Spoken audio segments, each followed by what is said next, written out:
Hey, Hardin County, it's Michelle Labus, and I'm just sitting here waiting in the car. And so I thought we should have a little conversation about property tax and house values. Now, there's a lot of things that go into this, and I'm going to try to make it brief. But basically, it's a bunch of circular reasoning that goes into why your house value goes up, even though you've not changed your home, and even though you don't own anything, you don't have a lien on it or anything, your value keeps going up, and it's a little bit arbitrary. So it all kind of starts with the Ohio Constitution, and it says that the true value is 35% of your market value.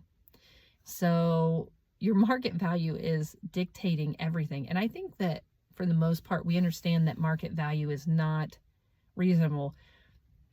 I think the house prices for the last, since 2008 have been just crazy. People are paying a ridiculous amount for their homes, which then just trickles down to all the rest of us.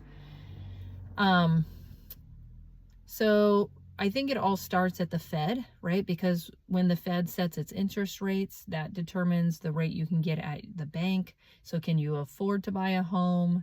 Depends on what your loan amount is. And so it kind of starts there, which is completely out of our control, and it has a whole mind of its own. So that's kind of the start of the break of the system. The other part of it is there's a sexennial update, which is every 6 years, and that's based on the improvements that you have on your home. These house assessing companies go out, sometimes even with a drone. They're just going out, or they're just driving by, and they go, oh, you put in a pond, or you build a building, and so they're going to assess your property more than they did before. So that's more on improvements and those kinds of things. The triennial update is based on purely house sales, which I don't know why. I mean, I know why they have the triennial update, but if something was supposed to be improvement of like a 6-year term, and then they just decided to add this third one in, so we have increases every 3 years, and it's based on just purely market value, and we can tell that house sales are out of control. Why, if somebody makes a bad decision, because here's the thing, they will tell you, well, these are arm length sales, right? They're fair, because when a buyer says that yes, I'm going to pay, $50,000 or $60,000 over reasonable house prices, then it's fair because I agreed to sell at that price, you agreed to buy it.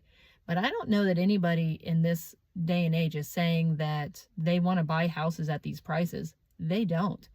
But they don't also want to live with their parents either. And they can't really buy, or they can't build houses because the cost to build them is astronomical also.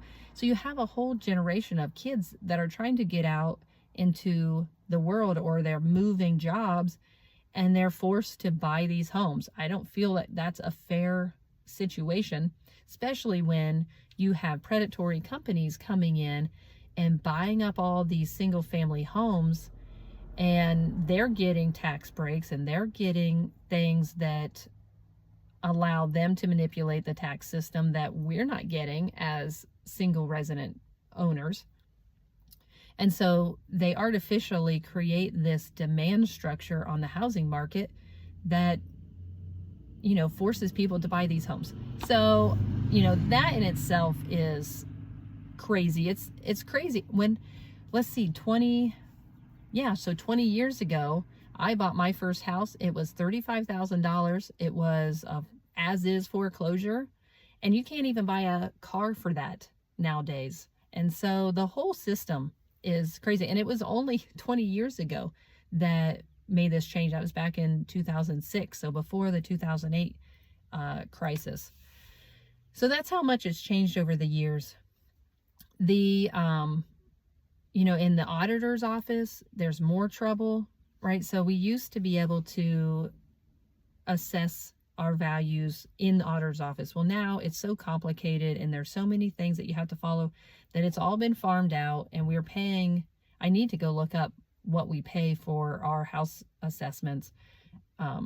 because it's a lot of money. I mean, it's a very lucrative job to be an assessor. And so they go out. And so that's costing, we're not only paying for the auditor's office, but now we're paying for all these third party things to go on that help us to raise our tax values.